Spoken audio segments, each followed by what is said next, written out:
Hi hi hi ഭർത്താവ് ഈ കുരിശായിരുന്നോ? എന്താ കൂളിംഗ് ഗ്ലാസ് ഒക്കെ ഇട്ട് മാസമായിട്ട് അവളിരിക്കുന്നേ? നമ്മുടെ വിഷമങ്ങൾ ആൾക്കാരിലേക്ക് എത്തണ്ടല്ലോ.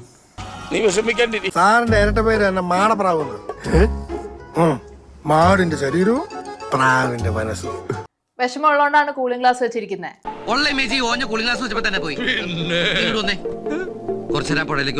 പെണ്ണ് കെട്ടിപ്പണി കിട്ടിയാണോ? സാധാരണ ഒരു സിനിമയുടെ ഒരു ഇന്റർവൽ പഞ്ച് സാധാരണ ഇങ്ങനത്തെ കല്യാണം കഴിച്ചു നിൽക്കുന്നു ഇന്റർവൽ. സോഷ്യൽ മീഡിയയിൽ നമ്മൾ എന്ത് കോപ്പറയോ അല്ലെങ്കിൽ കോമഡിയോ കോമളിത്തരം കാണിക്കണം എന്ന് പറഞ്ഞ് ആ രീതിയിലല്ല അപ്രോച്ച് ചെയ്യുന്നത്. ആസ് ആൻ ആക്ടർ എന്ന രീതിയിൽ അപ്രീഷിയേറ്റ് ചെയ്യുന്ന ആൾക്കാരും ഉണ്ട്, യൂട്യൂബർ എന്ന രീതിയിൽ അപ്രീഷിയേറ്റ് ചെയ്യുന്ന ആൾക്കാരുണ്ട്. എന്റെ പറശ്ശിനിക്കട മുത്തപ്പ മാങ്ങാന്ന് പറയുമ്പം തേങ്ങാന്നാണല്ലോ ഈ പണ്ടാരം കേൾക്കുന്നത്. നമുക്ക് പലപ്പോഴും ചില ആൾക്ക് സമൂഹങ്ങളിൽ നിന്ന് മാറി നിൽക്കേണ്ടി വരും. ഓക്കെ, ഇന്ന് തന്നെ ഇപ്പൊ നമ്മുടെ ഫ്യൂണൽ, എന്റെ അമ്മമ്മ മരിച്ചിട്ട് ഫ്യൂണലിൽ നിന്ന് ഞാൻ മാറി നിൽക്കണേ. ഇന്റർവ്യൂ ആണെന്ന് പലരും പറയും, പക്ഷെ ഇന്റർവ്യൂവിന്റെ ബേസിലേക്ക് മാത്രമല്ല, അല്ലെങ്കിൽ തന്നെ നമ്മൾ മാറി നിൽക്കണായിരുന്നു. എന്താ കാരണം? എന്താ വേ ഓഫ് അപ്രോച്ച് ഓരോരുത്തരുടെ. ഇതുങ്ങളെല്ലാം പോറ്റുന്നതിന് പകരം 4 വാഴ നട്ടെങ്കിൽ അതെങ്കിലും കുടുംബത്തിന് നേട്ടം ഉണ്ടായിരുന്നേനെ. ഒരു മരണം വന്നു കഴിഞ്ഞാൽ അറിയാമല്ലോ, ആൾക്കാർ കൂടും. അപ്പൊ ബേസിക്കലി നമ്മള് പടത്തിന് പോകാൻ പറ്റില്ല, മെന്റലി പ്രശ്നമാവും. നിങ്ങളോട് എനിക്കൊരു ദേഷ്യമില്ല, വിവരമില്ലായ്മ ഒരു കുറ്റമല്ലല്ലോ. അതെ, ഇപ്പൊ ഒട്ടും വിഷമമല്ല അമ്മൂമ്മ? വിഷമം ഉണ്ടല്ലോ, വിഷമം നമ്മള് ഇപ്പൊ കണ്ണി നോക്കുമ്പോ തന്നെ അറിയാമല്ലോ. അത്യാവശ്യം നമ്മൾ ഓട്ടോമാറ്റിക്കലി എന്റെ ഫേസിൽ ചിരി വരും, പിന്നെ അത് എപ്പോഴും കരഞ്ഞോണ്ടിരിക്കാൻ പറ്റില്ലല്ലോ. മോനെ, ഞാൻ മുഖസ്തുതി പറയാന്ന് വിചാരിക്കരുത്. നീ ഒന്ന് ഈ ജന്മത്ത് നന്നാവില്ല. ഒരുപാട് പേര് നമ്മുടെ ലൈഫിൽ കടന്നു പോകുന്നുണ്ട്, പല പെൺകുട്ടികൾ.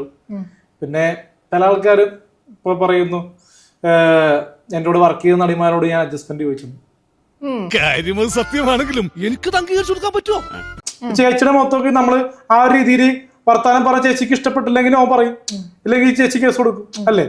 ഒരുമാതിരി ചൊറിയുന്ന വർത്താനം പറയൂരാമാസ. ബേസിക്കലി എനിക്ക് എന്റെ മൊബൈൽ ചെക്ക് ചെയ്ത് കഴിഞ്ഞാൽ അറിയാം, ഒരുപാട് പേരുടെ നമ്പർ എന്റെ ഉണ്ട്, വലിയ വലിയ നടിമാരെ വരെ നമ്പർ ഉണ്ട്. നമ്മളങ്ങനെ വിളിക്കാമല്ലോ, 6 തന്നു ആ നമ്പർ വന്നു. എന്നെ സമ്മതിക്കണം. എവിടെ നമ്പർ കിട്ടുന്നേ? പുള്ളിക്ക് ഒരുപാട് നമ്പർ കിട്ടും. ഇതൊക്കെ എങ്ങനെ? ഇതൊക്കെ എന്ത് സമ്മതിച്ചു കേട്ടോ. നമ്മള് ഒരു പ്രാവശ്യം അബദ്ധത്തെ പുള്ളി പറഞ്ഞിട്ട് വിളിക്കേണ്ടി വന്നു, അനുസരിത്താരനെയൊക്കെ. നിന്റെ അസുഖമൊക്കെ എനിക്ക് മനസ്സിലാകുന്നുണ്ട്. നമ്മള് കെട്ടിപ്പിടിച്ച് അഭിനയിക്കുന്നു, ഉമ്മയിക്കുന്നു, എല്ലാം റീല് ചെയ്യുന്നുണ്ട്. ഇപ്പൊ ശ്രീലക്ഷ്മിയുടെ ഒരു റീല് വന്നല്ലോ, എക്സ്പോസ് ചെയ്തിട്ടുള്ള റീല് വന്നായിരുന്നു.